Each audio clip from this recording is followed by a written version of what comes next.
عزیز دوستوں، ہم لمحہ بلمحہ آپ کو صورتحال سے آگاہ کر رہے ہیں اور اب صورتحال بہت ٹینس ہو گئی ہے۔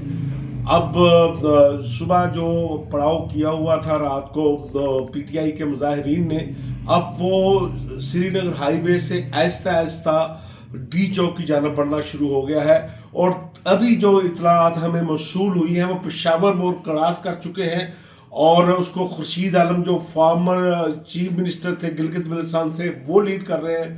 سب سے پہلے گاڑی ان کی ہے، ان کے درمیان میں لوگ ہیں، پھر اس کے پیچھے گڈا پور صاحب ہیں، پھر اس کے پیچھے جو ہے وہ بی بی ہیں۔ تو اس صورتحال میں دوسری طرف سے پولیس کی نے شیلنگ بہت زیادہ کی ہے۔ ابھی تک آمنا سامنا تو نہیں ہوا، دور سے پولیس نے شیلنگ کی ہے، لیکن صورتحال یہ ہے کہ ہوا جو ہے وہ دوسری طرف کی ہے۔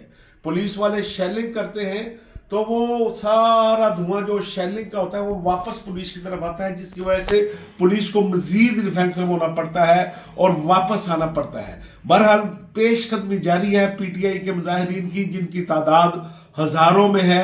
اب دیکھتے ہیں کہ وہ اب اگر پشاور ہائی وے کراس کر چکے ہیں، تھوڑی دیر تک اگر وہ سینٹورس کے پاس پہنچ جاتے ہیں تو وہاں کے بعد ریڈ زون شروع ہو جائے گا۔ بلو ایریا تو بہت لمبا ہے، اور ریڈ زون کے حوالے سے کیونکہ یہ کہا گیا تھا کہ اس کو فوج کے حوالے کر دیا گیا تھا، لیکن ابھی ہم نے جو باہر کے مناظر خود جا کر دیکھے تھے ڈی چوک کے اندر، تو وہاں یہ تھا کہ پہلی لہر جو ہے وہ کنٹینر ہے، پھر آگے آگے تو پولیس ہے، پھر رینجر ہے، ایف سی ہے، اور پھر سرکاری عمارتوں کے پاس پاک فوج موجود ہے۔ اب اس صورتحال کو کنٹرول کیسے کرنا ہے ہم بھی کچھ نہیں بتا سکتے، اور نہ مظاہرین کو پتا ہے، نہ ادھر کسی کو پتا ہے۔